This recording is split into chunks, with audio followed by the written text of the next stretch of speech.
Hey guys, we're back. This is Beat the Line Broadcast, episode 44, UFC Vegas 97. I'm your host, Picks by Pegasus. We're here with Key 3 Picks and Andrade, the usual crew. We got a fun night of fights ahead of us. It's going to be some action. There's a few bangers on here, and we're going to break them all down for you guys. Let's just get right into it. First fight is a fight that we went over last week that got moved to this week. It's Ramaska versus Nathan Fletcher. Ramaska is 27, 5'11 with a 71-inch reach. Fletcher is 26, 5'7 with a 70-inch reach. The odds on these two gentlemen, you can get Ramaska anywhere from plus 120 to plus 125. You can get Nathan Fletcher minus 140 to minus 150.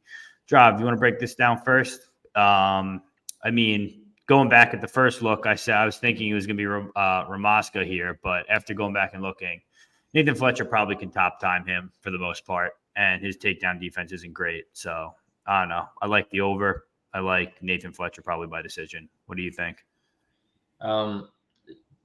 It's kind of hard to say. First of all, they both pull out. I think they both had staff in the last fight when they were supposed to fight.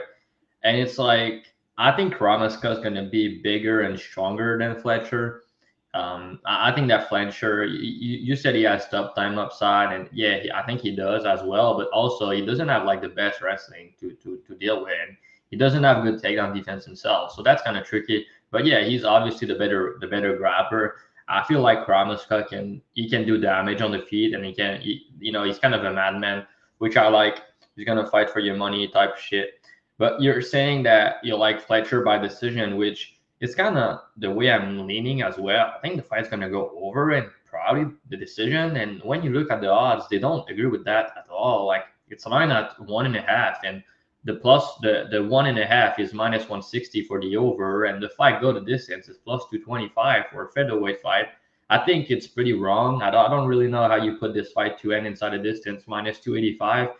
I guess the way Ramaska fight is going to cause chaos, and he's probably going to get a finish or finish him or get finished himself. But Fletcher is tough, and so is Ramaska. So the market saying Fletcher sub is plus 140 and Ramaska KO is plus 275. So they really see a finish this way.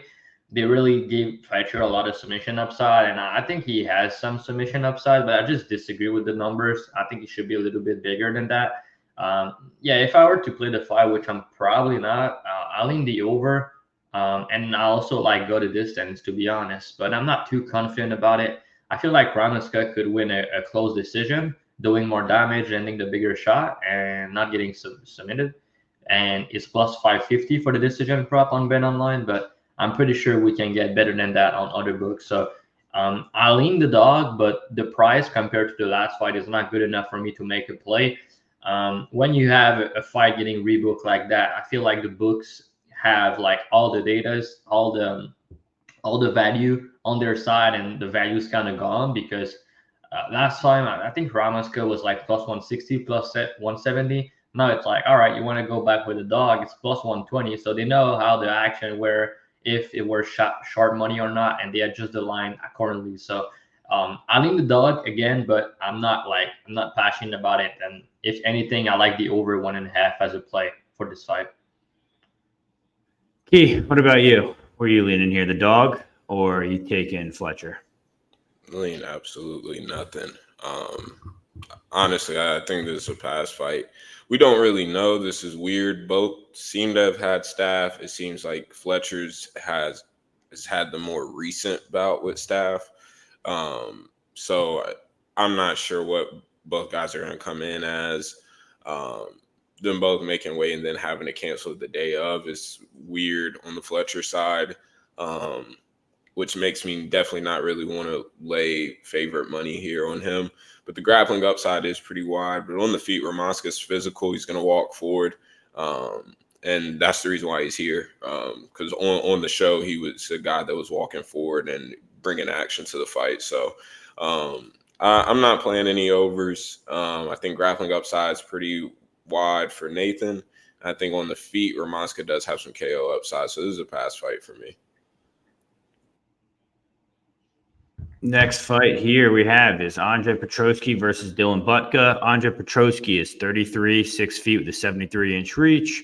Dylan Budka, 24, 6 feet with a 75-inch reach. Odds on these two gentlemen, you can get Petroski anywhere from minus 270 to minus 300. You can get Budka anywhere from plus 225 to plus 240. Key, we'll let you go first. Yeah, this is a fight that at these odds, I'm not keen on betting anybody. Members and I got minus 175 early on Petroski. I think that's a solid line. I think that he's a better wrestler. I think that he's a better grappler, period. In the BJJ department, I think Petroski has real BJJ. I think that Budka is just sort of winning off of a lot of pace, grappling, and just being being more of a dog than a lot of these guys. Am I excited to say that I have a Petroski ticket at favorite money, period, against my grandmother? No, I'm not that excited. But I knew where the line was going to go. He has all the advantages in this fight, in my opinion, outside of a cardio edge. I think on the feet, Petroski's going to have the better boxing, the more powerful boxing.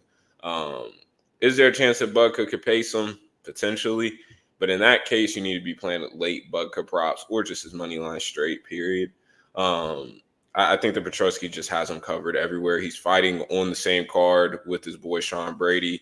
He's fresh off of another camp. After the friend fight in UFC Denver, lets me know that he's healthy and ready to go. A lot of good energy in that camp, period. So I think there's a Petroski spot. I'm not looking to parlay Petroski. I've had my war stories with Petroski before and parlays with GM3. I'll pass on that experience ever again. So Petroski at minus 175 was an easy click for me. But at this point, it's a pass. So I have a similar sentiment, but mine's kind of on the other side. I played Budka for a unit at plus 275, where I think, we're talking about a pendulum. You got Andre on this side. I got Budka on this side. Now it's kind of somewhere over here. Like you said, from a cardio standpoint, I think Budka has the cardio advantage. We've seen him go 5 rounds before against what was that guy name? What's the Russian guy's name? Bekiev. Yeah, Bekiev, who's a pretty good prospect. He's 18-3 now. We watched him go five rounds to a split decision. He's not that good though. I think. Okay, but either way, he went 5 rounds. We've seen him have 5-round cardio. Kind of think this is a buy low spot after what we saw happen with Cesar Almeida. I know he and I were both on the Budka army for that fight, and we just watched him get stuffed and then get finished. But I think on the feet, it's relatively square. I don't think Dylan Budka is some KO artist, although I do think Petroski's chin is questionable at times. Cardio advantage goes to Budka. I'd probably say volume advantage goes to Budka, and I kind of think that the only way to beat a wrestler is to wrestle. But that's a double-edged blade here because I do think if they do wrestle, he can wear on Petroski and get him tired, which is a gas tank issue from Petroski. But Petroski's also live for a sub. I think Petroski could definitely sub here. It's definitely live, especially if he gets the back. We've seen Budka, if you looked at the tapes, Budka when he's flat on his back, is never too urgent to get up, and when he is, he's kind of just like a stand-up type of guy. If he just tries to stand up, Petroski could take his back. Outside of that, we're kind of counting on Petroski to get tired here, so I don't mind any Budka late-round props. Like I said, I played him plus 275. I think it's worth the dog shot there, but I can't say that at plus 225 it's really worth the shot at this point. Maybe just like you said, the late-round props. What do you think, Joff? Yeah, I mean, you guys broke it down perfectly on both sides. I don't have much to add, to be honest. I think Petroski win. I think he has a little bit more finishing upside, but I don't trust his durability and his cardio enough for me to make a bet on him, especially at this price. And I feel like there's a little bit of market overcorrection and some recency bias because he looked good against Frem, but Frem didn't try to get back up. He didn't fight.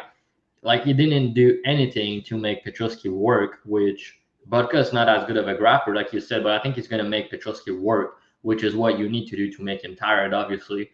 And yeah, Budka is more durable. He has better cardio. He's younger. I feel like he's decided the price, but it just feels like Petroski is going to have his way in the grappling, and I think that he's like to submit him early.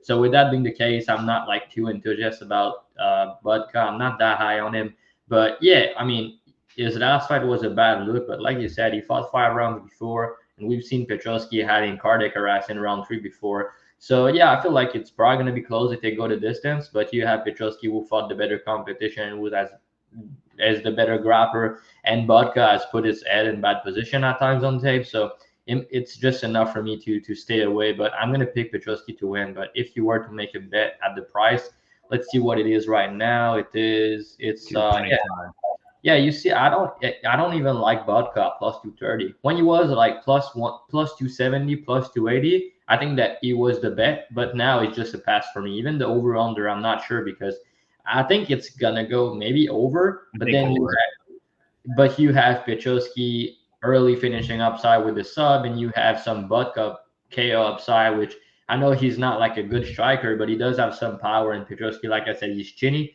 And Budka, for what it worth, for what it's worth, he did I think a boxing match, like an amateur boxing match, and he's training on his striking on Instagram. He looks like he won, make a statement coming into this fight, but. Yeah, I think Petroski is going to get it done. He's just not a guy I can lay a big price like that on. So, yeah, that's a pass for me as well. But not as well because you guys both have a bet. So, yeah, me and Key go to war. It's the best time of year. The war of the year. Let's see who comes on top. Jacqueline, next fight. Jacqueline Amorim versus Vanessa Demopolous. Jacqueline Amorim, 29, 5'3", 68-inch reach. Vanessa Demopolous, 35, 5'2", 59.5-inch reach. Odds on these two ladies, Amorim's anywhere from minus 300 to minus 320. Demopolous anywhere from plus 250 to plus 225. Key, low levels girl fight. Break it down for us. Yeah. I think that this is pretty clear that one side of this on the money line side is mispriced, very much incorrect.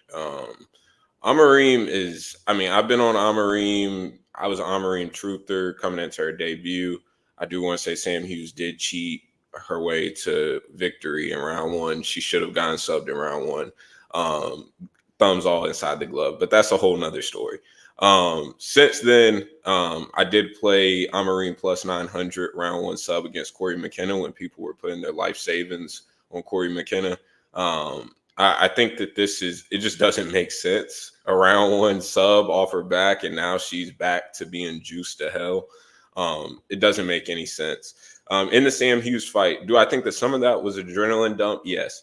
Adrenaline dump because of debut, yes. But I think also a lot of it was because she's just not a good nail. She's a great hammer, terrible nail. In her LFA run, she was just one takedown, subbing girls, had one big overhand right, I believe, and really didn't show that much. I will say her timing on her takedowns is very solid, but she was having to pull guard against Montserrat Ruiz, and that's probably pound for pound one of the worst girls ever to grace the UFC roster. So she was having to pull guard against her, which to me is just a terrible look. And versus any competent grappler, which I think Demopolous is, versus any real competent grappler, I don't think that that's going to fly. And it's not sustainable. And so for her to look minus 310 here or minus whatever she is currently, she has to get top time at long stretches of this fight consistently too. I don't think that this is a situation where she's going to easily get a quick sub against Demopolous. Although I don't think that Demopolous BJJ is like elite or anything. I think that she has opportunistic BJJ off her back. But I don't think that it's elite, but I do think that she can handle herself. And if she is any sort of smart and she has any sort of coaching, which I can't bet on, she's going to stop a couple takedowns. And on the feet, I don't think that it's that crazy of a fight, honestly.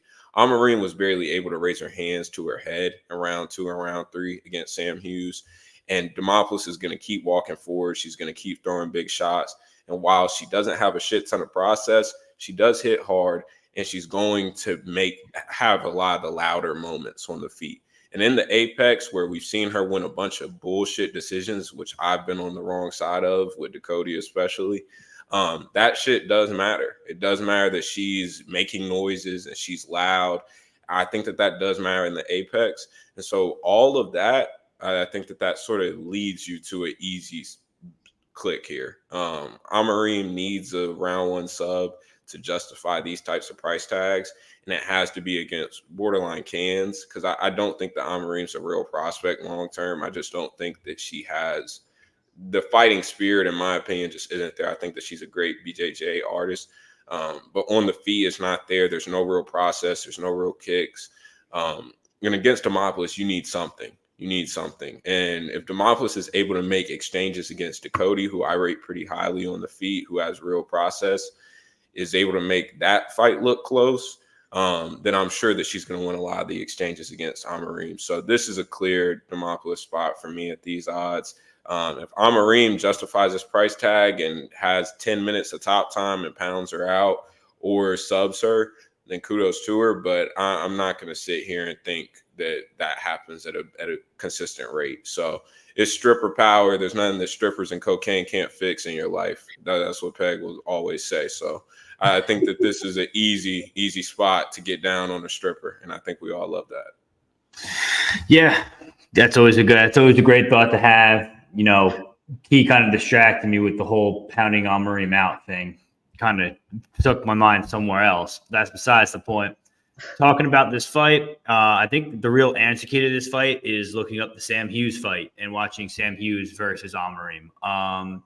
Amorim's too pretty to get into a dirty fight, and Vanessa Demopolous is a girl who's going to make this fight dirty. On the feet, I don't think she's going to have issues. She's going to throw punches in bunches. She'll have the combos. Amorim's going to look good on the feet in round one, get gradually worse as the fight goes. I think Demopolous actually has the wrestling to stop some takedowns. I'm sure we'll get one or two early on in the fight, but like Key mentioned, I think Demopolous has the BJJ to at least keep herself alive. Obviously, Amorim is a very good jiu-jitsu black belt, but I think in this fight, you got to play. It's kind of one of those things. Demopolous is a girl you want to bet at big dog odds. I played her at plus 285. I think she's the side here, especially as the fight goes on. I wouldn't even hate to see like a late round 3 finish from Demopolous if she can break Amorim, because Amorim could be broken, and I think a girl like Demopolous is the one to do it. Drav, what do you think? Yeah, it's funny because Key said, if you can't beat them, join them. He's like, bro, I'm in now. Yeah, it's just funny because I know Key hates Demopolous in his mind. He doesn't like her at all, but he's betting her here. He's like, I'm gonna get her. But yeah, anyways, again, it's a fight I'm not passionate, but it's clearly dog or pass. Like you guys said, you can't really bet Amorim at minus 300 for sure. I'm just worried that Vanessa is gonna be too willing to play off her back, like Peg said, and I don't think she's gonna submit her off her back, obviously. So I'm just worried about that. And also there's like I know she's the better striker, but there's also like a 9 inches of reach and difference for Amorim. So I'm like, that's still something to be, and Amorim does have some pop on her shot. Like, she's not good on the feet, like you said, but she does have some pop. But I think Demopolous has more power. I think she's the better striker, and she's going to pressure on the feet. She's going to throw more volume, and she has better cardio. But now it's like, I don't think either girl has good wrestling. I don't think either girl's going to finish, more than likely. But Vanessa's going to be probably good, do more damage, probably going to be putting the pressure, do more volume. And yeah, the only knock is, like I said, she's much smaller in the reach department, and she's also 36 compared to 29 for Amorim, so that's something to take note of. But the judges love her, even in close fights. My guy Liam said that never fight a stripper in Vegas, and it has been working for him. So yeah, I'm not willing to go against Vanessa at a price like that. I think she's the side if you want to bet, but yeah, I'm not very interested. You guys you beat the line as always. I think it's plus 250 now. I was hoping that people still parlay Amorim somehow and it gets to plus 300. But yeah, I lean that way. I think Vanessa win a split or some shit like that. But I'm just not confident on the fight overall. I feel like it's gonna be a weird fight. Yeah, leg kicks. I'm just gonna add leg kicks are gonna be big for Demopolous as well. I think those are gonna play a big part here too.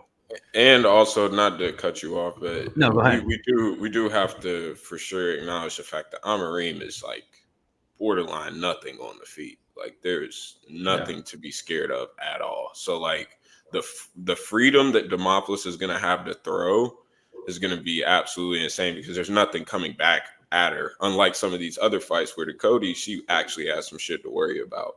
Yeah, Now, that's outside true. of a well-timed double leg in round 1 or 2, there's really not anything to worry about here. So I think there's a clear Demopolous spot.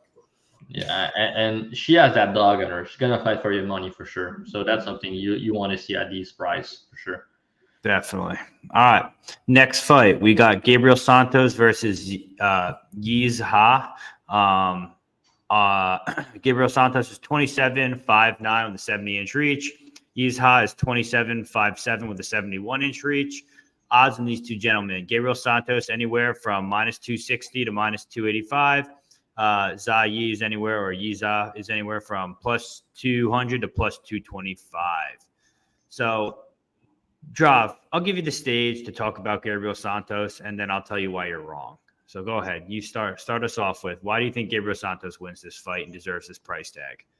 I mean, he's my boy since day one in the UFC. I bet him against Lauren Murphy and Key. We've been talking since then, but I mean, I thought that he won that fight. I'm gonna stick to it. Like I play him. I feel like I got robbed. I think he got robbed. He was in the UK, and yeah, it was his UFC debut, and I think also it was on short notice. So we know how good Lauren Murphy is now. So I mean, he gives Leron Murphy his toughest test, and I think that he should have taken his oath. So that says something for sure. And then even outside the UFC, I run back a lot of his fight on Santos. I mean, he has that dog in him. There is a fight where he won against Delano, right? I think that's this one, or it's the Barboza fight. Let me just see. He got hurt multiple times in round one. No, I think it's the Delano fight. Yeah, pretty sure it's this one. Yeah, so the guy got hurt multiple times in round one. He was put on skates, was crazy. He somehow survived, and then he put it on the guy and he finished him. Something you love to see. So yeah, he has that dog in him. He has good cardio, very good BJJ off his back or on top. Decent ground and pound. His striking is also very good. He has power, good leg kicks. And yeah, like he does a lot of things right. I think his wrestling is also pretty good. I think that he can take this guy down if he wants. Yizha is a good wrestler offensively, but I don't think his takedown defense is very good. I know he has some BJJ off his back, but let me tell you something. He's not subbing Santos with a armbar off his back. That's not happening. Santos, very high level black belt, brown belt or black belt. I'm not sure actually, but he's a very good prospect to me. I know he's 0-2 in the UFC, but if you put Ziha against fucking Lauren Murphy and David Onama, you will be 0-2 also, let me tell you that. And yeah, we all bet David Onama the fight after at +2XX. David Onama has some nasty power. But Santos, to be honest, was looking good in that fight. He was I think he won the first round and he was looking good, and I think he was cruising his way for a victory. But Onama caught him with a beautiful uppercut. To his credit, that was very sick. But yeah, that's two very tough fight, And in this matchup, I think you like, how do I say his fucking name even? Yizha, right? Like I think he's pretty decent. The guy has good wrestling. He push a pace. His striking is decent. Actually, it got better. But I know that he looks like he has like insane cardio. But I've seen him slow down in round 3 before. I've seen him getting taken down by other people who I don't rate. My bad, and who are strikers. So in this fight, I really think that Santos can be the one shooting the takedowns. And I'm even if Zia take him down, it's not going to be easy to just control Santos. The only worry is if Santos just play off his back a little bit too much. But even on the feet, like I said, he's going to be the one doing more damage. I think he has all the finishing upside. I think he has multiple paths to victory. I think he could win by KO. He could win by sub. He could win by decision. And I think he's a path to victory is like a close 29-28 decision with a lot of control time, Santos also, since his last fight, which was a year ago, I like that he took a year and 3 months off, and then he went to Shoot a Box, and he trained there for since then, So that's good. He's training hard, and a guy like him who has very good BJJ, A very good striker with the pressure, with the power, and he has that dog in him. I think he fit with the shooter buck guy perfectly.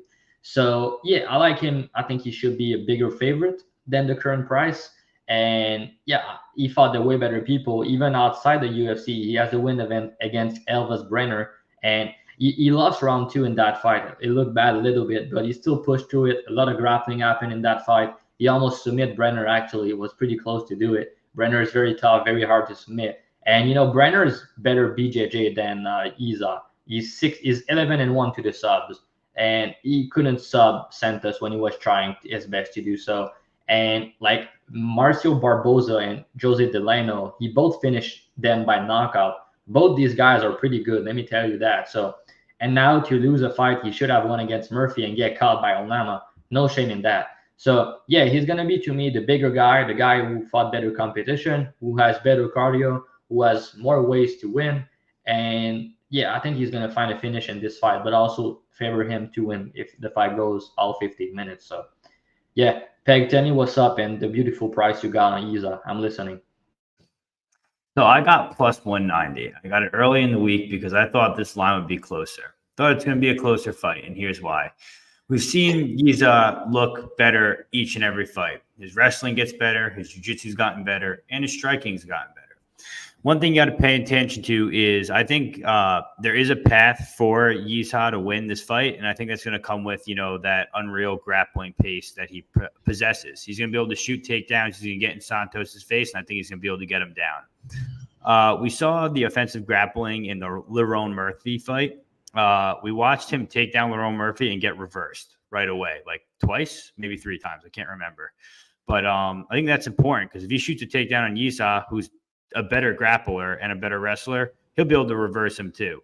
I think there's a potential here because Gabriel Santos does throw a lot of subs off his back that Yizha could just win off top time. If he keeps taking him down and chain wrestling him and Santos wants to try and play the sub game, he'll just rack up, 10, 15 minutes of top time, and I'm okay with that. On the feet, people keep saying it's not as close as it should be, but if you go back and watch the fight against Jung Young Lee, who I think was a pretty good striker, I mean, he was pretty comfortable there. We've watched his striking get better over time, like I kind of said, and we're watching him get submissions, unanimous decisions, unreal pace, and an unreal gas tank. He's got that dog in him, and I have no reason taking the dog shot here. Could end up looking like a value loser at the end of the day, but I think at plus 225, he's probably decided to take the dog shot.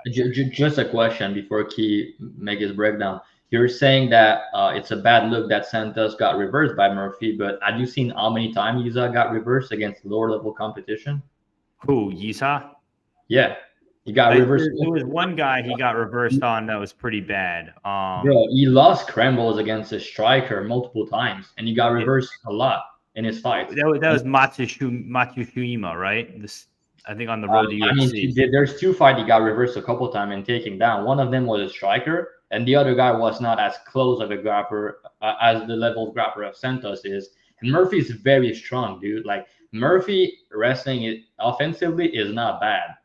He got reversed, but it's not like Murphy controlled him on the ground.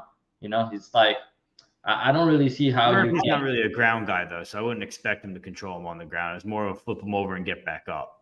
Yeah, but he's built, he's strong, and he can reverse people. He does that a lot, actually, if you watch his tapes. But yeah, I guess the fight could be close. But what do you think is best win condition for Yizha? Do you think he has finishing upside?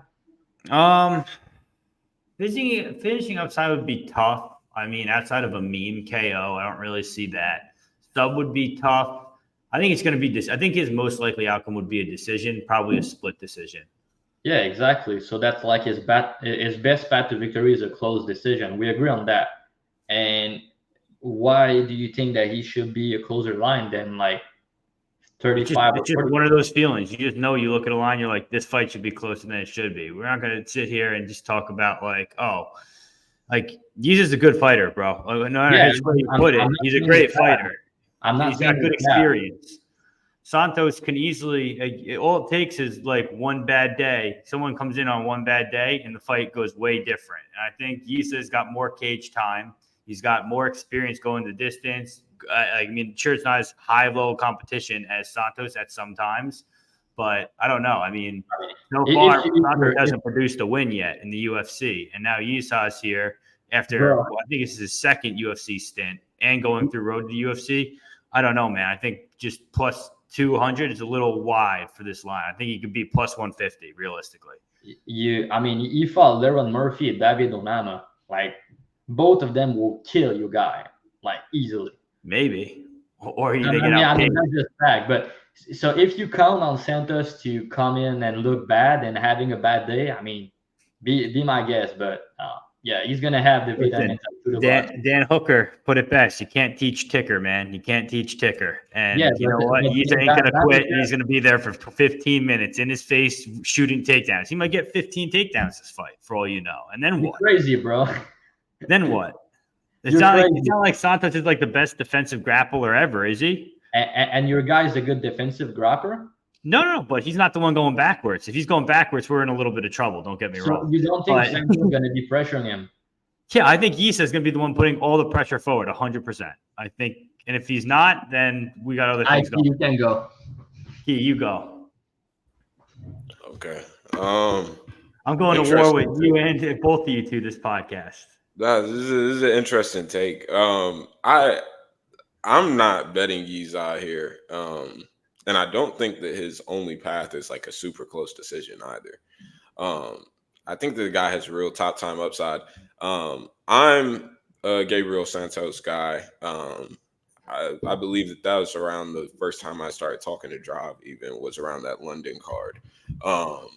And we both thought that Gabe Santos won that fight, and I still do to this day. And it's pretty crazy to think about how different Lerone Murphy's career would be. There would be no main event spot, none of that if he loses that fight like he probably deserved to. And I think that he's on a little bit of a fraudulent run, but that's besides the point. I think that here, my problem with Gabe Santos is the low IQ decisions. I think that he's a very low IQ fighter. Plays off of his back. And although he does play off of his back, it does create a lot of scrambles, which I think will benefit him here, which is he's the rightful favorite. But the problem lies in going to shoot the box. While I would like that for a lot of fighters, for him, I don't. Shoot a box is all offense in every position possible. Off your back, on top, standing. I mean, we see the products that they produce. Now, while does it produce some amazing fighters and some amazing fights, and guys like Charles DuBronx, Elsbrenner has had some bangers, and a couple more guys, I don't think that that's a good camp for him. He's I can assume, based off of not only his tape, but the camp that he's with now and that stable of fighters, he will be fine with playing off of his back, which is concerning in a fight like this. If I could be told, if Gabe Santos could look me in my eye and tell me that he's going to get up and then proceed to jab, and put pressure on this guy standing and then just create scrambles and create more and more scrambles, then I'd be fine with a Gabe Santos bet here. But the problem lies in the fact that Yizha probably will settle on top decently. And I think that Gabe Santos will be fine with playing BJJ off of his back. And on the feet, Yizha does hit decently hard. And it's not like Gabe Santos is a Golden Gloves boxer. So I can't assume that he's going to get bonked at some point just because his striking defense is shown to be a liability at all levels. So for that reason, I don't think that Yizha is a world beater. We see with these Asian fighters, a lot of these records are sus and fugazi because of the level of competition and how many fights that they're getting at young ages. So I'm not saying that Yizha is a world beater. Nor do I think that he's beat an insane great comp on this road to UFC run. But I can't ignore the fact that the guy has a great pace. He wrestles hard. He sticks to a game plan. And I know that he's going to fight his fight no matter what. Gabe Santos, I can't be guaranteed that he's going to fight the smart fight for the clearest path to victory for him. I know that Yizha will. So for that reason alone, I can't say at these odds, I believe it's Yizha plus 220 range now, I believe. Yeah. I think there's a decent bet. Like, I think that it is. I personally won't bet it just because I'm still am high on Gabe Santos, and I want to see. There's a prove it spot for me. 0-2 in the UFC, and realistically, in an alternate universe, could be 2-0. I mean, that Onama fight, he was cooking before he got sent to the land of ghosts. So I think that this is a weird spot and sort of roadblock for Gabe Santos' fighting career in general. And so for that reason alone, I'm not excited to lay minus 200 anything on him, nor parlay. So for me, it's a pass and just sort of see what happens. But Gabe Santos is the more complete fighter. And it's going to be interesting to see if he tries to truly defend takedowns or if he's okay with just wanting to make this look like a fucking ADCC match. So this will be an interesting fight, and I'm pretty excited for it. Look how big Yizha is now. He's not that skinny little boy he was on road to UFC. Yeah, he got bigger. That Faber juice, baby. The acai bowls. You want to see a picture of Santos recently, or are you good? Yeah, go ahead. Give us a picture of Santos, then we'll move on to the next fight. I sent it to someone. I've kind of found the one I sent you earlier this week, too. That's not as scary. That's the real Brazilian acai. Exactly, bro. But for what it's worth, I play him at minus 220. It's minus 260 now. And yeah, I mean, another thing I didn't mention, but the split decision that he won against Matsushima, I thought that he lost that fight, Yizha. And Santos, I was looking a lot in tapes to see how much he play off his back. And he does it sometimes, but he's never playing off his back more than a minute and a half or 2 minutes in a round. You know, he's not accepting bottom position for an entire round. He's always trying to do scrambles, and he's always trying to get back up after a minute or two if it's not working. So maybe now at Shooter Box, he's gonna just play a full round off his back. But even if you try to do this, he's gonna do some dangerous stuff. He has a very good armbar. So yeah, it's not like he's just gonna be safe chilling on top, you know. But yeah, with what I've seen, I don't think he's just gonna accept bottom position for a full round. That's not what I've seen on tape personally. But yeah, I can understand what you're saying about Shooter Box and the game plans and the IQ. That's true. But yeah, we'll see. Well, talking about Judah Box, we got our next fight, and we got our new rising star out of Judah Box. It's Felipe dos Santos versus Andrade Lima. Felipe dos Santos, 23, 5'7", 70-inch reach. Andrade Lima, 25, 5'7", 67.5-inch reach. Odds on these two gentlemen, we have Andrade Lima minus 180 to minus 190. You got Felipe Santos anywhere from plus 155 to plus 165. Drav, I'm going to let you go first since you have a pretty good read on this one. Tell us, you think Andrade Lima has what it takes to pull out the win here? Is the pressure of Felipe dos Santos going to take over and he's going to win the fight? Yeah, I mean, I wouldn't play Lima at the current odds. I think it's accurate. But if you're in the dog club, you got Lima at minus 105 a little bit early because we're doing this shit earlier and we're killing the line. So, yeah, I mean, I feel like at Pick'em, he was an easy bet for me. Just because he's such a good striker, he has such good counters, he has good power. And I also think, for what it's worth, I think this guy has a very, very good chin. The elbows that he hit against Severino, and just in general, I think that he has a very good chin, and it's probably still underrated at this point in his career. His cardio is pretty decent. Sometimes he can slow down a little bit. He's also massive for the weight class. He's going to be bigger and stronger than Dos Santos here. And yeah, the guy, I mean, he struggled to make weight, and he's cheating his ass off. He's going to do everything we want you to win. The worry I have is if they try to take a point from him, because he did grab the fence a lot in some of his fights. You know, he's kicking the balls. He's doing a lot of cheating, but at the same time, he's willing to do some shit for the win. You know, that's what I'm seeing also. But yeah, I think this guy's pretty solid, and Dos Santos is a fun fighter. The way he pressures, he has no striking defense whatsoever. And a guy like Lima, who's such a sharp shooter, the way he picks his shot, the way he's countering people, and he has big power for flyweight. So if Dos Santos just come in, trying to just bang with him and no striking defense, just marching forward, he's going to get caught at some point. I'm not saying he's going to get knocked out for sure, but I think he's going to get put down or he's going to get hurt in this fight at some point. Another point is, I think Lima has free takedowns and free top time if he wants. Dos Santos' takedown defense is awful. Despite Lima takedown defense not being the best, I think that his get-up is pretty good, and he has good scrambles with opportunistic BJJ. He's going to win by sub at some point. I think he's a brown belt or a black belt, and yeah, he has good guillotine. I think the guy's pretty solid, you know. He's just going to be too technical, too precise for Dos Santos, and the way Dos Santos fight is going to be good for Lima. I have some concern if Dos Santos just pressure fuck him with a shit ton of volume and just, overwhelm him. But I don't think it's likely to happen. I think he's gonna have to walk to a lot of shots. And I also feel like people overhype a little bit Dos Santos because of the Marotte fight, which he looked very good in that fight. Don't get me wrong, but he got hurt multiple times. I think he got dropped 2 times. And yeah, like I said, if he wants takedown, Lima is there. And on Instagram, it looked like he's training a lot of wrestling. So yeah, give me the bigger, stronger guy who I think has a little bit higher ceiling in the division, who's undefeated, who the UFC like at this point. And I also think that he didn't look the best in his last fight. He missed weight against Raposo. And yeah, Raposo was pretty good, but he missed weight badly in that fight. And I feel like he didn't have his best performance. But on the other hand, Dos Santos, I feel like you can say that he lost against Altamirano. And I think you're on the same page. I mean, I think we already talked about this, but we both don't rate Altamirano at all. I think he's pretty bad. Not even sure he's UFC caliber, to be honest, or he's bottom of the barrel. And not only did he shoot like 8 takedowns on this guy, I mean, he was doing pretty decent in the striking, and Dos Santos' volume was not as good in this fight. So, yeah, because of Lima power, I think he has the better chin. I think that he's bigger, stronger, and he has all the wrestling and the grappling upside.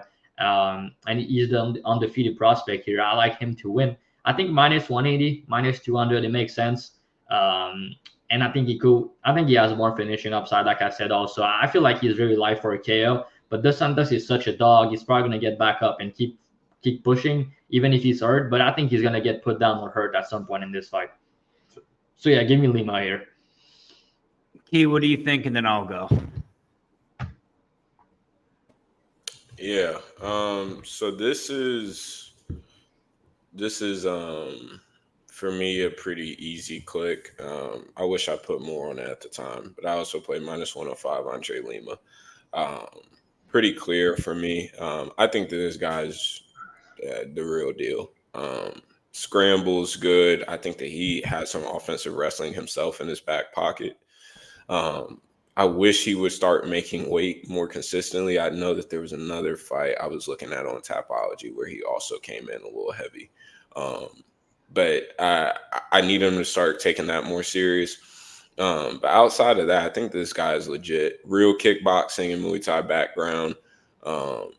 And I find it hard to believe that a guy like Felipe is just going to be able to bring out like an insane war out of him without good grappling. Felipe does not have the grappling necessary. I think that the Igor Severino fight was so compelling because Igor had real grappling. But Felipe just does not have that. So I think that this is a stand-up war. I think there's not a lot of guys, period, in this whole division, period, that can just beat Andre Lima in a 15-minute kickboxing match, if we're just being honest here. Like, I really genuinely am willing to stand on that. I know the masses are a little bit lower on him. And I've talked about on this pod before, one of my favorite MMA performances of all time is Tim Elliott against Tagir Ulanbekov at UFC 272. And it was because Tim Elliott cheated his ass off that whole fight. Yeah. He cheated his ass off. And I love a good cheater. I love a good cheater. So give me all the cage grabbing in the world, all of that. I love a good cheater. So that to me is a plus in my book personally. So that makes me even more happier to take him here. Felipe is a little chinny. I don't think that he's physical enough for Andre Lima. That's another thing that Igor did have. I don't think that Felipe has. Manel Kape consistently fights down to his competition. I mean, we saw this guy drop I believe his first 2 UFC fights. So it's not surprising to go to war on short notice with him. And Altamirano walks in the cage drunk and then proceeds to take people to weird decisions. So that also makes no sense. And Felipe looked like he was asleep the whole fight. That was just super weird. And do I think that we're going to get that version of him? No. I'm not betting on us getting that version of him. I think even if we get the Manel Kape version, I think that Andre Lima still touches him up. So for that reason alone, it was a pretty easy click. I wish I would have went more. But yeah, I think Andre Lima, reasonable line is minus 220, minus 225 here. So. Yeah. So here I am again on the opposite side. I think Felipe dos Santos wins this fight. I think the only real reason, I think everyone talks about that Victor Altamirano fight. If I'm not incorrect, I believe that fight was on short notice and it was in Mexico City. So that altitude, I think, is what fucked with Dos Santos there. Sure, I don't think his takedown that great, but let's not act like Andre Lima is going to come out here and start shooting takedowns. I don't think that's the case. I think both these guys are ready to come in and stand and bang. Dos Santos, yeah, he's looked chinny at times. I mean, getting knocked down by Manel Kopp isn't like anything to write off. I mean, he's Manel Kopp and he knocks down a lot of guys. I mean, on regional too, he got dropped a lot. I didn't look at any. I'll be honest, I didn't look at any. And he got taken down by lower level guys on regional, like 3 takedowns. Yeah, this takedown defense is very bad. But yeah, I'm not saying he's like a match nail or something. But like he can get dropped pretty easily against guy that hit decently hard. Yeah, but we just saw like Andre Lima. Andre Lima struggled with the pace of Igor Severino 2 fights ago. Once he's on his back foot, don't get me wrong, he didn't look bad, but he wasn't happy. He definitely likes keeping the pace of the fight. So the counters that he was landing when he was getting pressure was pretty good in my opinion. And also I think Severino is pretty fucking good. I bet Severino on that fight, to be honest. But did you didn't like the counter that Lima were landing in that spot? No, I mean, like I said, he looked good off his back foot, but Andre Lima likes going forward, in my opinion. I think he likes fighting his fight going forward versus on the back foot. And when Felipe dos Santos doesn't get out of his face this whole fight, I think it's just going to make it pretty close. You guys definitely beat the line. At minus 105, I think that Andre Lima is for sure the side. But at plus 160, plus 165, I feel like you got to probably take the dog shot here. That's my own point. I think Felipe dos Santos at this size is probably the side to take here. That's my only point. I don't have a bet on it, but if I had to, I'd probably take the dog. So so far, I'm on almost every dog this card. Let's continue on to the next one. Next fight, Dulgarian versus Brendan Marotte. Will not be on the dog for this one. Isaac Dulgarian is 28, 5'7", 71-inch reach. Marotte is 28, 5'9", 70-inch reach. If you want to give a breakdown for this, I think it's pretty self-explanatory what's going to happen here. He's the biggest favorite in UFC history before the girl last night was. But what do you think?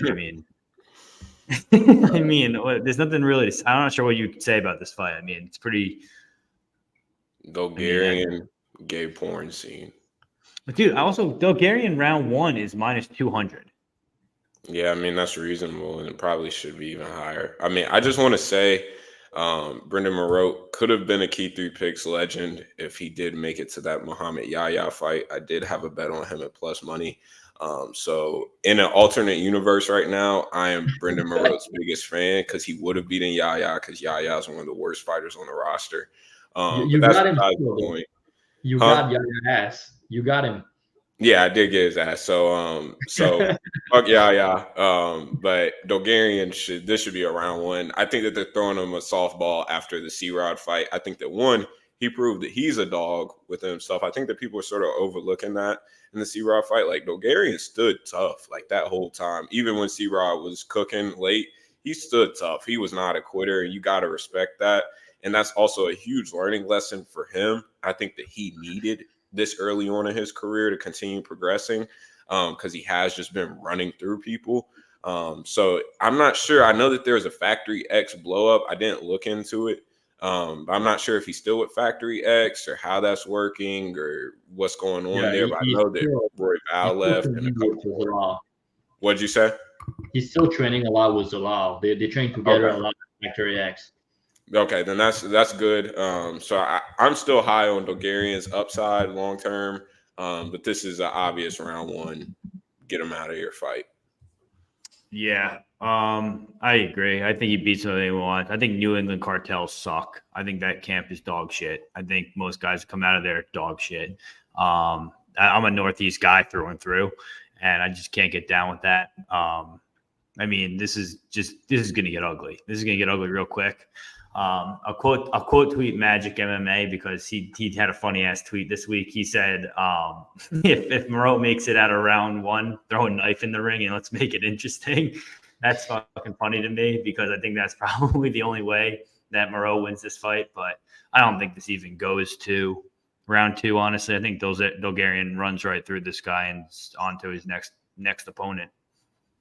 Drav, anything different? Yeah, no, I'm a high on Dulgarian, and I'm still high on him. I bet him against Marshall at plus money, and then I also backed him against C-Rod. I thought that he won. He got robbed. He got robbed against C-Rod. Nah, it's not. We need to stop seeing robbery when it's like a super close fight. Like, I mean, 1 and 2, you got to give to Dulgarian. I would have thought. The second round was extremely close. Like, it could have gone either way. I personally thought that he won that fight. Let me put it that way. But I can't really be saying it's a robbery on rewatch. It was very close. But what I'm saying is it's a massive step down in competition here. And, like, it's a good thing for him to go 15 minutes for the first time against a lot of adversity like that. But, yeah, Marotte's not UFC caliber. Should not be here. And Dulgarian has a nasty top game, very good ground and pound, a decent sub game. So I wouldn't fuck with the KO or the sub. I think it's going to be a KO 1, but a sub could be live. The only worry I have with like playing Dulgarian first round or the under 1.5, I think it's going to cash easily. Don't get me wrong, but after like gassing out like that, and he's probably going to try to pace himself a little bit more. And if he does, and somehow you finish him in round 2 instead of round 1, then you lay minus 200 on the first round. So that's the only thing I will say, though, that I'm a little bit concerned about. So to me, the fight's a pass. I'm not playing minus 3xx on unders anymore. I've been getting burned too much this year with that. So, yeah, but I do think he goes under. I think he's going to finish him in the first round. But it could be KO or sub, but I'm leaning KO pretty early.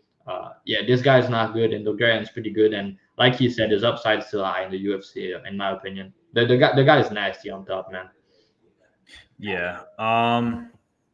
It's gonna be so. It's hard to even talk about this fight. It's gonna be so straightforward. I mean, you can't even parlay him. So I don't know. Parlay him round 1, guys. That's my advice. Parlay minus 200 round 1 finish.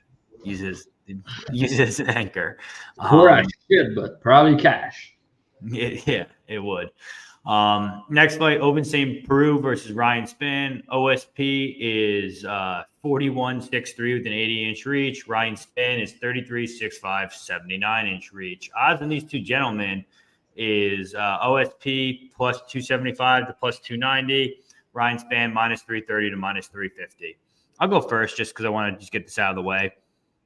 I did the first look video and I said Ryan Spann should be safe. I disagree with that now. Do I think this is still a setup fight for him to try and get back on the right track? Yes, absolutely. But after going back and like looking at some tapes against Nchukwu and watching OSP fight, I mean, I don't know. Something tells me OSP could win this fight. If the fight stays standing, I mean, he will be able to keep Ryan Spann at range. As long as he doesn't get his chin touched, I think he'll be okay. My thing about Ryan Spann is the grappling we've seen him do in the past against pretty much every guy where he tries to go for these subs. I mean, he does have, I think he's got 12 subs. He's got more subs than KO, so he thinks he's a submission guy. But on the ground, I don't know if like he's going to be able to out-wrestle or out-grapple OSP, to be honest. I mean, the Von Flue choke became the OSP choke for a reason. Like, OSP is as legit as they come on the ground at times. And he's a seasoned vet. He is, I mean, outside of getting, like, knocked out, I guess, like, where we've watched him beat guys like Shogun Rua and Menningfield and Kennedy Nchukwu. Don't get me wrong, Nchukwu just didn't look great in that fight in general, but I mean, it's hard to put a bet on Spann at minus 350. I think a lot of people are going to parlay him, and I think here I am betting on an underdog. So I like OSP plus 275. What do you think, Drav? Yeah, I tend to agree. You can't lay a price like that on Ryan Spann overall. I feared him with Guskov the last fight. People were saying Guskov's ass, Spann's going to roll. But yeah, he just has a bad chin, first thing. and he has bad cardio. So that being said, it's not a good mix when you're a big favorite. And he's a good hammer and he's a bad nail also. His takedown defense is not great. Like you said, the OSP, yeah, he's a good grappler. He has long arms, but not really seeing anyone grabbing fucking the other, if I can say that. But I feel like Spann front chokes and guillotines pretty deep also. I like it. Um, but yeah, OSP could submit him for sure. And I thought that OSP was completely done or washed, but in his next fight against Kennedy, yeah, Kennedy didn't look good like you said, but OSP put on like a volume masterclass, and his cardio looked fine in round 3, which Kennedy's known for his cardio in round 2, 3, and OSP was the one pushing forward. Sometimes MMA just doesn't make sense, but it was that what happened in that fight. But yeah, Kennedy's like Ryan Spann training partner. They train a lot together. Um, yeah, so maybe he's gonna be able to prepare better for OSP this time around. But yeah, also it's like I think that Kennedy's probably a harder fight for OSP than Ryan Spann. But Spann is super dangerous in the first round. He does hit like a truck, and he has some like a good guillotine, like I said. But I was looking into the over 1.5 earlier this week, but someone's into it. The line got steamrolled too much. It was plus 150 at some point. I was hoping that people parlay the under, but yeah, the over is plus 115 right now. I feel like it's more of like a Spann KO1, Spann round 1. But if it go past the first round, I think that it can even go the distance, to be honest. Spann coming back after getting finished again, feel like he might try to be a little bit more careful this time around and be more patient. And if that's the case, it could end up being like a boring kind of fight going the distance. And go the distance is plus 350. I would lean that way if anything. If not, I like the money line on OSP. Plus 270 is not bad, you know. But the guy's 41. I'm not really enthusiastic about it, but just to fade Ryan Spann at minus 3xx, it's probably not a good. It's probably not a bad strategy, you know. But yeah, I'm still thinking about what I'm gonna do if I'm gonna bet this fight. But I'm either gonna do the over 1.5 and the go the distance, split both bets, or I'm potentially gonna bet OSP. But it's dog or pass for sure. But yeah, OSP is 41 and has looked washed, but not in his last fight. So that's just weird. So yeah, Key, what you got? That's what I'm thinking too, is plus 275. I'm thinking about the money line too. The only thing that's keeping me out of it is I have like so many dogs already bet. Like, what am I going to bet every single dog on this card and then hit them all? The Parlay Boys Just Pick Winner crew is going to be mad if you do this and you profit. I know. I don't know. I'm thinking about it. I like the over, like you said too. That's a good look on this. I do think it goes a little bit longer than people think, because people think Spann's going to just murk them. Key, what do you got? Yeah, I am Kennedy. Is that fuck him? The Chuck Wool. Yeah, I'm not even gonna try. I am a Kennedy survivor. I did lose. One of these survivors said. I believe I lost like 6 units off of that fight. So oh yeah, you were so mad, bro. I remember. I was ready to. Yeah, I'm just gonna leave it there. So yeah, fuck Kennedy, fuck Fortis MMA, fuck Ryan Spann. I'm old enough to remember whenever Ryan Spann was like talking like he was back to being a title contender after a Dominic Reyes fight. He was taking it serious. He's training all the time, blah, blah, blah. Then proceeds to get triangled by Krylov. And then the Anthony Smith fight. I mean, if people go back and watch that fight, you literally like have to try to lose that fight. Anthony Smith was like on his last legs. Like that was the last bit of chin we saw from Anthony Smith. And he was dead. And Ryan Spann somehow lost the third round to Anthony Smith and got completely out volume. Like that was one of the worst performances. That's worse than any time he's been finished in my book. Like Yeah, he's been finished a lot of fucking times, but that was by far his worst performance. And it lets me know that he's a very unserious fighter. Same thing with Kennedy. Him losing that fight against OSP, just absolutely insane. OSP's now glory kickboxer, amazing. This guy's back to being a title contender apparently. So there's an absolute pass fight for me. OSP is the only arguable side money line perspective. I know the parlay boys are out and they're cooking as of late up until last night, but parlaying Ryan Spann has to be the most minus EV shit in the world. So if you're parlaying Ryan Spann, it's either time to call the number, it's time to start deleting accounts. So this is an absolute pass for me. The over, like Drob mentioned, was a good look until that got steamed. So this is a pass. I have no interest in ever seeing Ryan Spann fight in the UFC again. There's a really sharp better that was on Anthony Smith versus Ryan Spann, and it was this guy right here. I had him. I was there. We'll always be there. I also played him against Devin Clark too. Where are we? This is I love a Lionheart. This is a Lionheart podcast. That's what I'll say. Next fight, Rongzhu versus Chris Padilla. Rongzhu, 24, 5'9", 72.5-inch reach. Chris Padilla, 28, 5'9", 74-inch reach.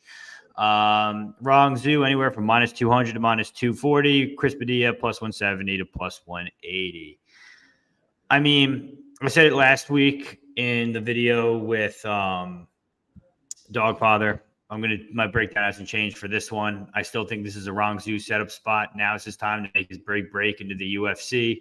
I think he gets it done here. Chris Padilla is one of those guys who I don't think is that impressive pretty much anywhere. He's actually well-rounded, but I don't think he's like impressive anywhere. And I think Rongzhu he knows this is his time to stunt. And if you saw the picture or the video of there's some like crazy Instagram page on it that's like the Tibetan MMA page. And it was a picture with Rongzhu and Yizha standing next to each other. I think both these guys are coming in here and they're making a statement. The Tibetan tide is coming, and we're going with Rongzhu to win here. What do you think, Key? Do you think Chris Padilla has a chance here at dog odds, or is Rongzhu going to run right through him? I'm also a James Yon top survivor. I did have a lot of James Yon top on some of the DFS apps. And then Padilla just little boyed him.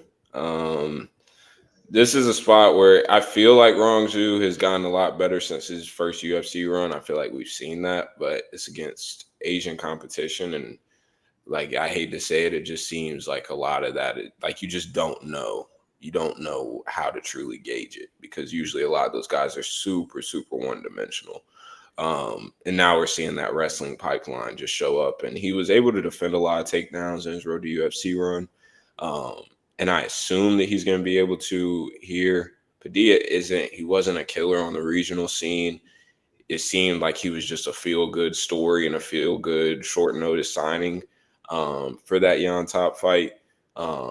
And you can tell based off the way that some of the media members in that area were speaking about him that it seems like he's a very well-respected guy because he's been grinding for so long. But the guy isn't that good, just flat out. I mean, there's not many elite traits there. I mean, he's athletic, good blast double, but he's getting reversed. He's not getting takedowns consistently. I wish I would have played Rongzhu's early line. I don't really want to parlay him because, again, this is his second run, and he's put out some insanely flat performances. But you have to feel like he's going to right his wrongs here and get off to a good start in the second stint. So I'm not saying that Rongzhu is a world beater, but the guy is decent, and I think that he does get it done here. This price tag's a little tough to eat, but I can understand the parlay boys on this. So, yeah, I'm going to be a parlay boy for this one.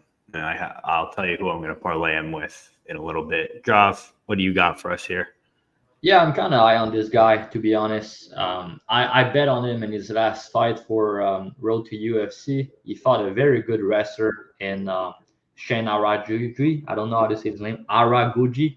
The guy was 7-0, respected wrestler, was like pretty solid, but he was on the smaller side a little bit. But the way that he defended takedown and look on the feet and cardio wise in that fight, and I think that he even got to finish late, right? Yeah, he finished him late. The other guy gassed out, but yeah, he looked good in that fight. The guy's improving at a high rate. Like when he was in the UFC, he was like 20 years old. You know, he's now 24, and I feel like he's entering his not his prime, but he's improving a lot. You know, the guy is a very good striker with big power. He improved his grappling a lot recently. His cardio looked good. And yeah, now you're gonna wiki cap the fight, and you're gonna be like, oh, he got submitted 4 times. Padilla's a decent grappler. He's gonna submit him, but you need to look a little bit deeper than that. 3 of the time where he got submitted, he was 16 or 17 years old. You know, that's crazy when you look at it.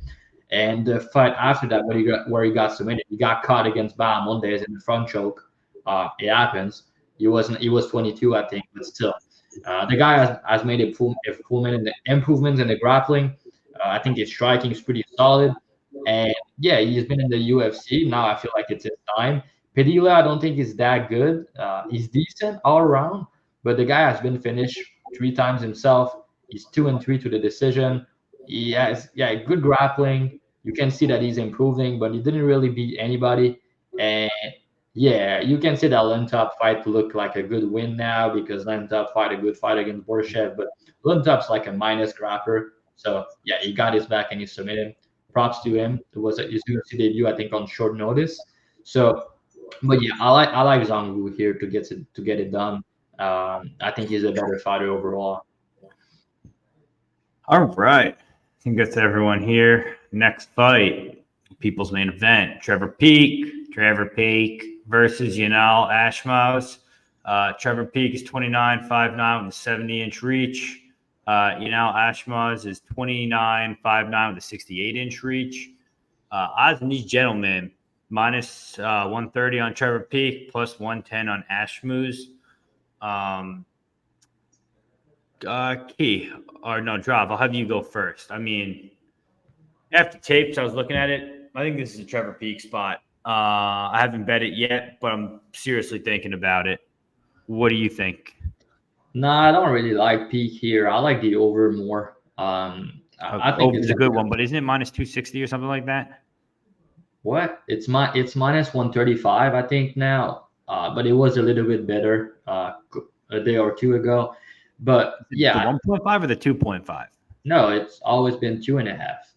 Huh. I think I was looking at the 1.5. He saw 1.5 maybe on Bovada or something. Yeah, that's what I was looking at. It was minus 260. I was like, that's not a bad bet. But oh yeah, no, I like the over 2.5 better. I feel like if there's a finish, it's gonna come out like early. But yeah, maybe Peek catch him. But yeah, they're both very durable. They both got that dog in them. Decent cardio on both sides. I know Peek can be like sloppy as the fight goes on, but the guy has a break forehead. Ashmuz, he has some power, but like I don't think he's gonna put him out.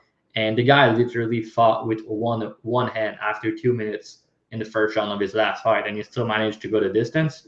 So respect to him. I feel like he's gonna look a little bit better here. I think he's the faster of the two, but he's also a little bit smaller. But yeah, he has some grappling upside in my opinion. I think that he's a better fighter overall than Peek. I think Peek is overrated. I don't think he's that good. The guy has some power. He's gonna fight for your money. He's someone you want to back at dog money. But in this spot, I don't really think you can lay chalk on Peek. If the line got to like plus 120, plus 130 on Ashmuz, I think he's a good bet. But I prefer the over 2.5 here. I feel like the fight's gonna go maybe a war, but both guys super durable. Maybe some sketchy moments, but I think it goes over 2.5 at like I'll say 6 to 7 time out of 10. So yeah, I like that. Key, how about you? Yeah, I can't give out everything I have on the pod, but I think that there's a sneaky way to play this fight without having to sweat out watching Trevor Peek throw standing hammer fists. So I think the Yanal is like right hand or bust. Throw some spinning shit. Kicks are kind of decent kick game, but there's not like a shit ton of process. On paper, it felt like going into this, I wanted to get to a Yanal bet. He's just very underwhelming. Like, just very underwhelming to me. grappling isn't that good. I think that Peak has some wrestling upside himself, which is really weird to say. But I think both guys have that dog in them. Yanal is not a good nail, but he's tough. If that makes sense, is weird. Because I don't think that he handles adversity that well. But he was able to make it to the end against Duncan, and I found that to be a real gutsy performance. Because Duncan was putting an ass whooping on him. So I think this is a fight that we could see go to decision. I think if anybody gets bonked, it's going to be early. I think that Yanal will bonk him. But it's hard to think that anybody's going to sit here and like lay out Trevor Peak cold. So this will be a fun fight, though. I will say that it's going to be a fun fight for 15 minutes for sure. Okay, next fight we have is. Hey, you didn't give no breakdown. Oh, I completely forgot. I was too busy trying to find Felipe dos Santos' Instagram. So my breakdown for this is I've been on it. I was on Ashmuz versus Sam Patterson, cashed him as a dog. Obviously, both these guys are both very durable. Trevor Peak's got a construction worker's helmet for a chin and looks like he should show up to the cage in work boots and jeans, like I said before on the first look. So I don't see him getting finished. And Ashmuz literally went the distance with Chris Duncan with one arm and a broken arm at that. So both these guys have a dog in them. I said on the first look, the over is probably a good bet here. But I was looking more into it, and I honestly think if there is a scramble or an opportunity for a takedown, I think it's going to come from the Peak side. Not that Peak is a good wrestler, but kind of like what Key just said. It's not good takedowns, but he somehow just drags people to the ground, and like they end up going to the ground with them. And I think he is the bigger guy here. I think he's going to be like, I think he's going to look once they actually get in the cage, he's going to look a lot bigger than him. And I feel like in that camp down in Chattanooga where Peak is, right? They're down. He's with Torres Finney and those guys down there, if I'm not mistaken. He changed. I think he's been with Team Elevation lately. Oh, that's right. He was at Team Elevation against Charlie Campbell. I actually bet Trevor Peak against Charlie Campbell. Now I'm thinking about it. Yeah, I bet Charlie Campbell there. Rest in peace. Yeah, so I bet Trevor Peak there, and honestly, the cardio is going to look good. And now I'm even thinking about it. Yeah, I think this is definitely a Trevor Peak spot. I don't mind Trevor Peak money line, but if I had to like lay money down, I did not realize the over 2.5 was bettable. I honestly just saw the 1.5. I didn't even see the 2.5. Yeah, 2.5. 1.5 was minus 275. Over minus 145 isn't bad for the over. But I don't know. I feel like he could get away with playing. What's Trevor Peak by decision? Peak by decision plus 225. I don't know. That seems like it'd probably be the bet for me, and just hope he doesn't get murdered or he doesn't murder Ashmuz. Okay, let's get back to business. Next fight. Now we're getting into our main card. We're just getting started. It's Matt Schnell versus Cody Durden. This is obviously a replacement fight.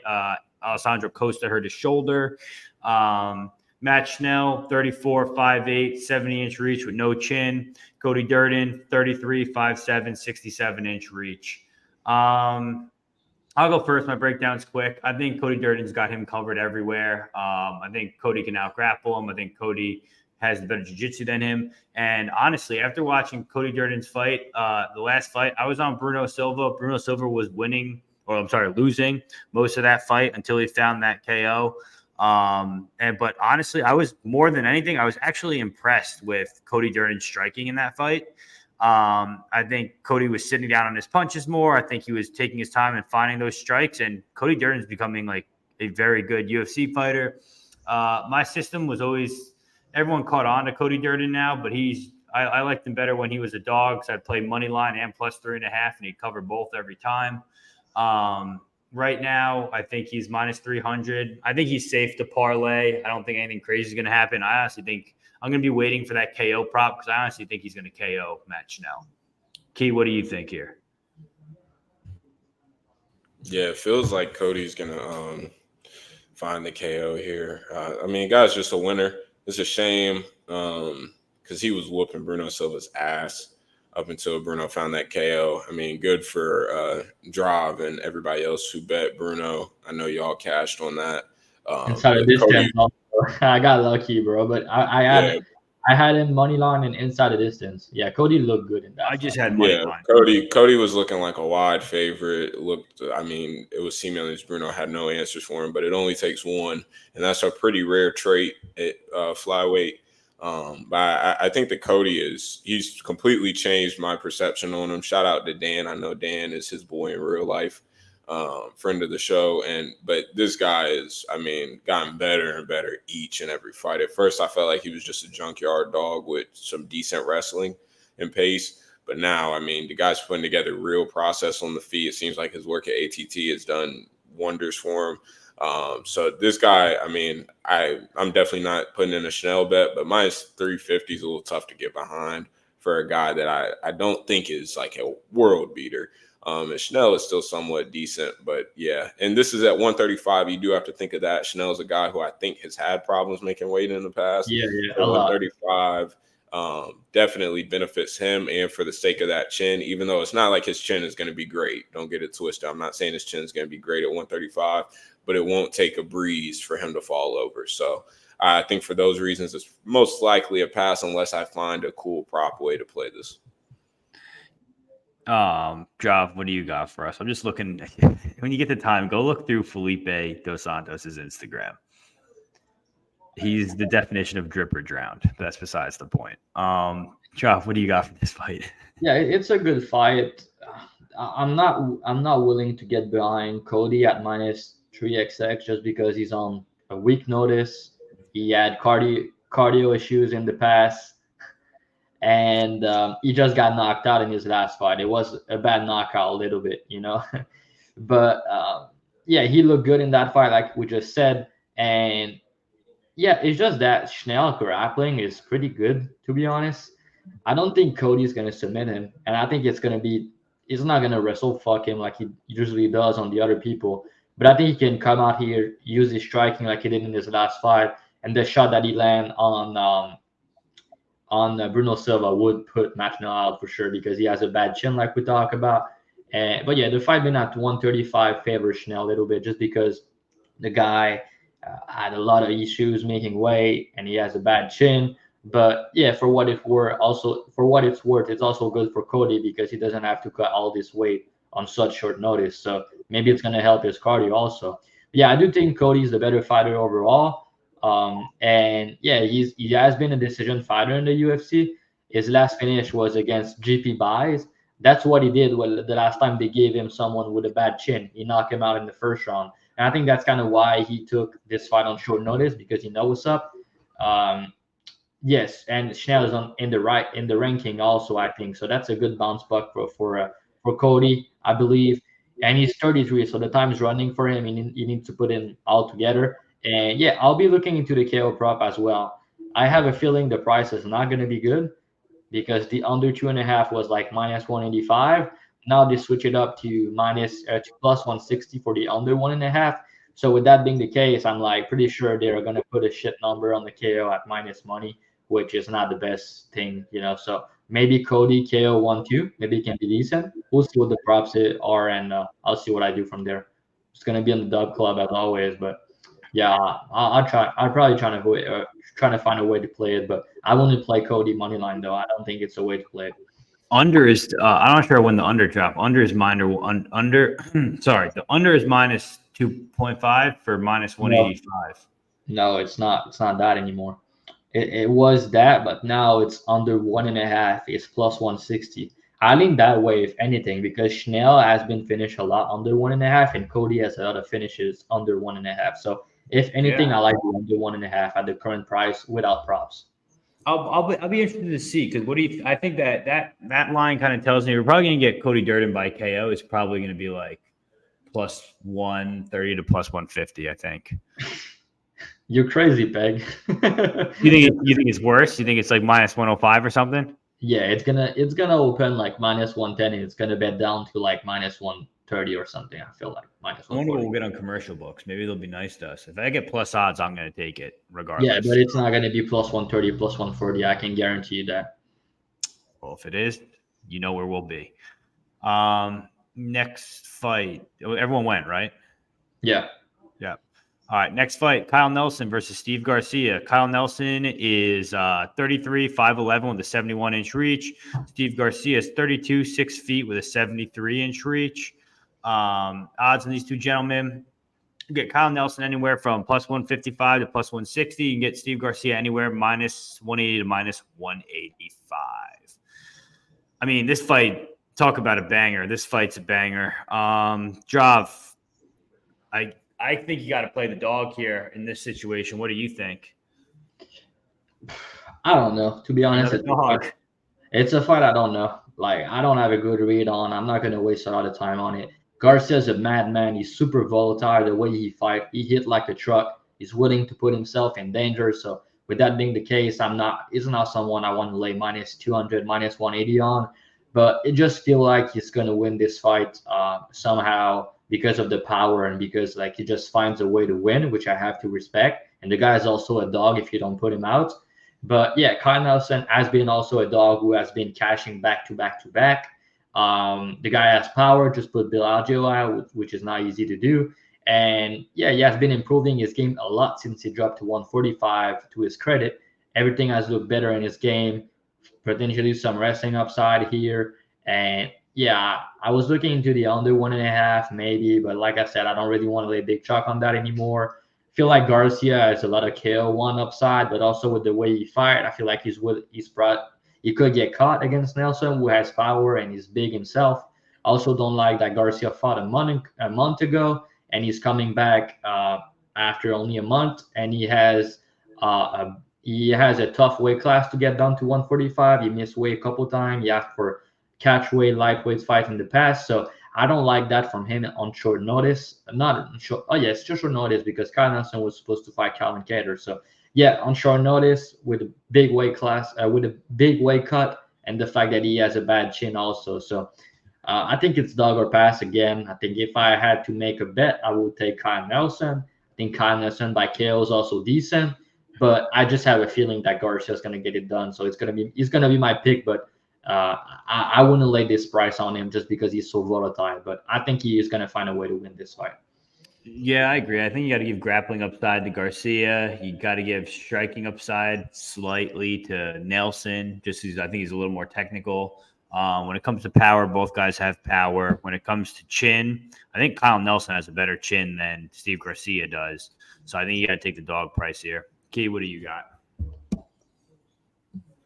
Yeah. Me and all my homies hate Kyle Nelson. I think he might be among my worst cap fighters. I've tried to fade this fucker at every stop, and it just doesn't work. So Steve Garcia, low key, a little chinny. We know he's going to put himself in the fire.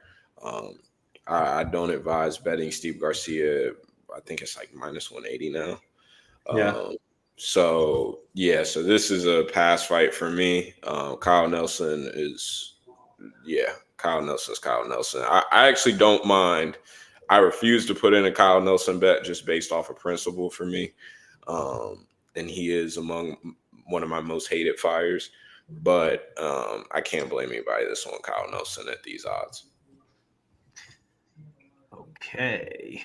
That sounds good. Next fight, Key, you're going to be going again. It's this is your Super Bowl. Jessica Andrade versus Natalia Silva. Jessica Andrade is 32, 5'1", 62-inch reach. Natalia Silva is 27, 5'4", with a 65-inch reach. Remember, this is Jessica Andrade going back up to 125 for this fight, where she was not looking that good. Natalia Silva is minus 300. Jessica Andrade is plus 250. Key, tell us who wins this. Yeah, this is a Natalia Silva spot. I wish I could get a better number on KO, just because I think Andrade will get frustrated and continue chasing, and she's going to walk into something. I mean, she was getting touched up against Erin Blanchfield. And that's a fight where I thought that Blanchfield didn't even perform that well. But she was getting touched by Blanchfield, got KO'd by Yan Xiaonan. And from there, I mean, I did bet her. I bet her last 2 times out gladly. So it's not like I'm just super low on Andrade or anything, because I do think that some of the worries that people are having about her just being at the tail end of her career are false. I think that she's still Jessica Andrade. And she was talking about, on the personal side, she was fighting to make sure that she was able to settle with divorce money, all types of shit. And then now she's getting robbed by her manager, all sorts of weird shit. So it seems like just the past year or 2 of her career has just been poorly managed and based off of a lot of poor decisions. So I don't hold a lot of those performances against her. So I gladly backed her against Marina Rodriguez and Mackenzie Dern. But I think that this is a spot where you got to go with the youth. I think Natalia is just special. The physicality. She looks relatively small for the weight class, but her physicality must be absolutely elite. The way that she was handling Jazz Devicious, which is a win that has aged probably the best you could ask for. The way that she just absolutely handled Jazz, and then Blade on top of that, just shows that her physicality she must feel insane in there. So I don't think that that's going to be a major issue. I don't think that Andrade has much top time upside. I will say though, Natalia Silva is weird. I think that her margins are weirdly thin in fights where she's just not completely dominating though. It only takes one takedown or one moment because of the way that she's striking. She needs that distance. She's looking to put on pretty much a masterclass. She's going to make you look stupid. So I think that it's one of those things where I don't feel comfortable parlaying her. I think that the way that she justifies this price tag is KO. So that's the way that I'm trying to look, and I pray to God that FanDuel drops a great line on it, because some of these other books have not. But yeah, I think that that's the way she justifies this. I'll look on DFS apps and see if there's some ways I can get Tricky and player there too. So that's my read on the fight. You're muted, Peg. Amateur. Yep. Natalia Silva money line, pretty safe play.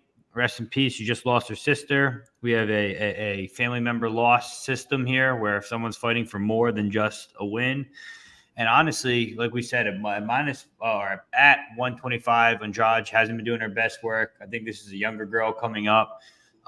Older fighters haven't been doing as well against younger fighters, and I mean, I guess it's been impossible to fade this girl Natalia Silva. She's pretty good everywhere. I don't see why she isn't capable of winning a decision here and breaking Andrade. I don't know. I think Natalia Silva is probably a pretty safe play. Drav, what do you got? Yeah, she has been my girl since Jasmine fight. Back her at +2XX there, and I've been on her every single fight except only one fight I didn't bet on her. I only tried to fade her with the Blade, which was like his toughest fight, maybe if you don't count the Arujo fight, which was a little bit weird. But anyways, the guy is special. The girl is special. Not crazy footwork, very good movement, and the way she fight, the way she's so elusive with the footwork, it's gonna be so hard for Andrade, Andrade's gonna have to bit down and trying to fight in the inside, and I think she's gonna get caught doing so. At distance, Silva's gonna just piece her up. I think Silva's gonna be faster. She's also younger, and like I said, her footwork and her movement is gonna cause a lot of problems to Andrade, who, Yan Xiaonan, she's a good fighter, but she's never got a knockdown or a knockout before in the UFC. And the way she was fighting with the footwork, she just frustrated Andrade, and she caught her with a beautiful shot. I think Silva can do something similar, because in a lot of Andrade fight, when you look at them, she look good when she's pressuring, when she's having success in the inside, but she can get frustrated on the outside, and then she's trying to rush forward, and she can get caught. Even against Durden, she looked good, but she hit some shot in that spot. So yeah, I don't think she has wrestling or grappling upside, just because I think Natalia Silva takedown defense and balance elite. And on the feet, I think she's the better striker. She's the younger girl, and I think she's more durable than Andrade, who has been finished multiple times in her career, who has a lot of mileage on her. So yeah, I think Silva's going to potentially knock her out in this fight.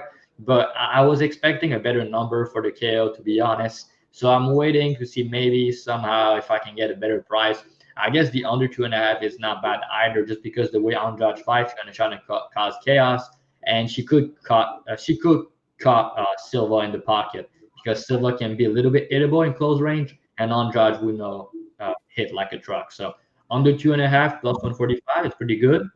But I like Silva by KO. I think that's how she gets it done. But after I said all this, I hope we don't get the. I hope people just don't watch the pod and just blast the lines. But yeah, anyways, I hope you have a better number. And wait, 1 second. What do you hope? You want people? What line do you want people to bet? No, I mean, I hope people don't bet just Silva KO and the under, and then the number get worse. I want the numbers on both lines to get better. That's what I'm saying.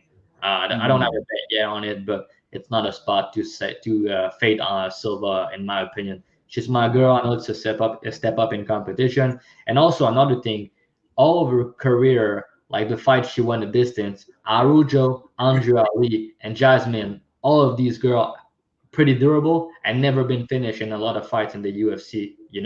The shot that she hit Jasmine with, she would put Andrade out. Let me tell you that. And Lee, yeah, she's washed. I know that, but like the girl has never been finished in her UFC career. And even Arujo, she can be chinny at time, but she got hurt in that spot. But anyways, Arujo had never been finished in the UFC either. So just with that being said, when she fought girls who are not that durable, she's finishing them. But when she's fighting girls who are known for not being finished, she tends to go the distance. Andrade she's not like chinny or something, but the way she fight and the way she can be hittable, I think Silva's going to capitalize and put her out. She has been finished multiple times, and I think it's going to happen again this weekend.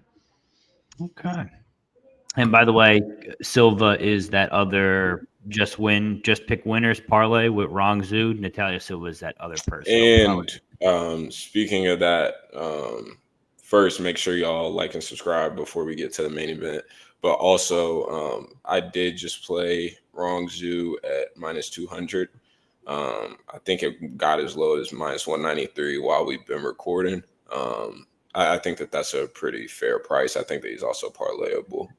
He heard Peggy's breakdown and he knew he had to take it. Peg just gave me so much confidence. I was like, God, I gotta bet this guy. So thank you, Peg. Yep. Thank you, Peg. The Tibetan team to bet. Let's do it. Guys, like, comment, subscribe. I probably forgot to say it 3 times throughout this video. Honestly, because, well, listen, we appreciate it. We've been doing good on the subscribers. We've been doing on the likes. When we're not those people that just want to keep saying it over and over again, we just appreciate the help. We're honest guys. We're here to make you guys money for free. So thanks for the support. Next fight we have here is main event, Gilbert Burns versus Sean Brady. Gilbert Burns, 38, 5'10", with a 71-inch reach. Sean Brady, 31, 5'10", 72-inch reach. Odds on these gentlemen, Sean Brady anywhere from -170 to -175. Gilbert Burns anywhere from +150 to +140. I played Gilbert Burns +165, and I like that play. I'm not sure if you guys saw the clip today of the pad work with Gilbert Burns hitting the pads today. Looks pretty damn good. Looks pretty damn sharp. Doesn't look 38 if you ask me. Reason I picked it is because you look at this fight and say Sean Brady is very dependent on his wrestling. Striking, he's getting finished by Bilal. So you're telling me that if Sean Brady doesn't get the takedown against Gilbert Burns, and you're getting a guy in Gilbert Burns, just run back that Hamzat versus Burns fight. You're seeing a guy in Hamzat who's struggling to get the takedown. The second he got the takedown, he's like, I don't want to be here with him. And then he clipped Hamzat on the feet. You're telling me this gets to rounds 3, 4, 5, and Gilbert Burns starts stuffing takedowns and starts swinging. Oh, Brady, it's going to be either. I think Brady's probably going to get knocked out, honestly. So I'm happy with +165. I'll take Gilbert Burns, more experience, better striker, good grappler. Probably got to give the wrestling upside to Brady, but not by much. That's my take on it. Jav, what do you got? I mean, I'm going to do something different for this main event. My free bet is Burns. I play him on Twitter. I post him on Twitter. If you want to bet Brady at this price, like we all play a number at the end of the day, Tell me in the comments where Brady is better than Burns.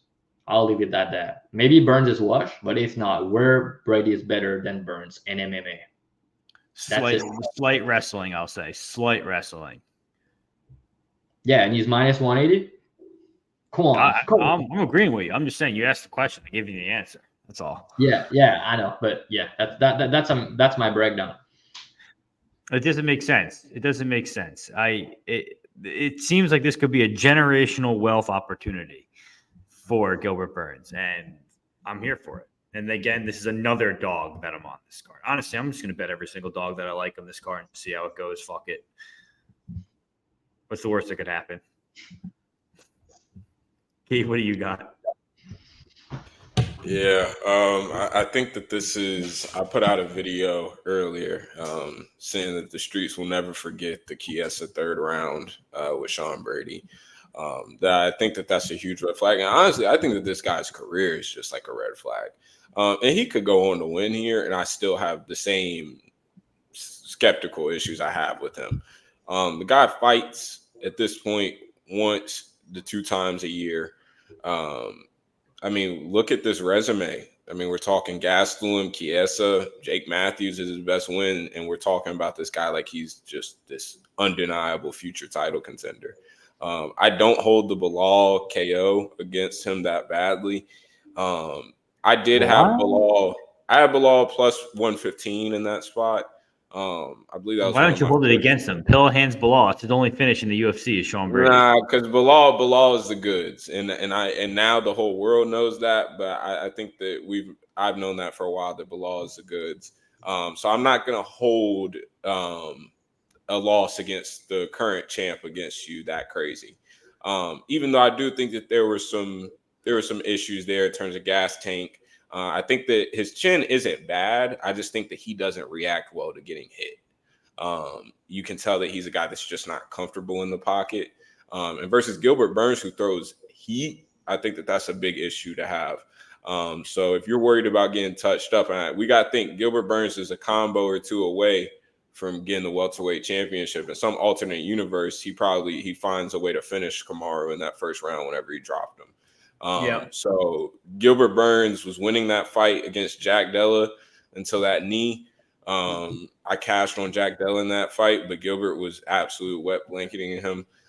Pitched a shutout against Masvidal. We know he did the Magny. Hamzat fight is forever in the rafters, legendary fight. The Bilal fight, he went the distance with one arm. So this guy's an OG. We know he's going to fight for our money. I find it very hard pressed to believe that Sean Brady is going to just make Gilbert look like a white belt on the mat.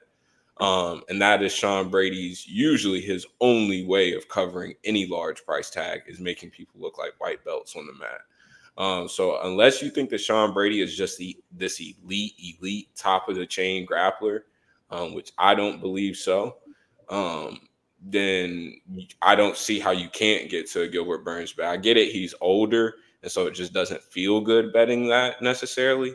But on paper and what tape shows us, and that's all we have to go off of, this guy is still good, still athletic, still has pop in his hands, still can wrestle. I know that he's coming from Kill Cliff. I like his work with Henry Hoof. The quitter bloodline, the quitter does not run in his blood. Apparently, Herbert's blood has it, but Gilbert does not have a bit of quit in him. And so I know the guy's going to fight for my money. I think that he has a not wide, but pretty decent size striking advantage here. Cardio advantage, definitely. Chiesa was a minute away from finishing Sean Brady. And Sean Brady probably wouldn't even be at this fight if Chiesa finishes that fight. So that's a big red flag to me. You gas and you get absolutely melted by Bilal. This guy, he looks great whenever he wins, because it's usually super one-sided. But whenever he faces adversity, and it's pretty damn hard to not face adversity in a 5-rounder. Whenever he faces adversity, he's not the goods. He's just not. So for that reason alone, I think that you have to side with Gilbert. I played plus 136 thinking that this would end up a pick 'em during fight week. But I guess people just either think that Gilbert's washed or they love Sean Brady and those garbage tattoos that much. So this is a Gilbert spot for me. I put it out as a free bet. I don't see how Sean Brady covers his price tag, and if he does, I'll gladly eat my words on this podcast. Okay. That's the show. Let's do the BTL parlay and get out of here before 1 hour and 42 minutes. All right, looking at the BTL parlay. My leg is going to be Rongzhu minus 200. It's minus 205. Minus 205. Hashtag line mover. Good till minus 400. Yeah, right. You can go next. Let's see. Andre Petroski minus 270. No, I'm fucking with y'all. Oh God. Yeah, I would rather burn my money. Andre Lima minus 180. All right. Do we want like a crazy parlay? Yeah, just give us a winner. Give us a winner. Just pick winners, man. Yep.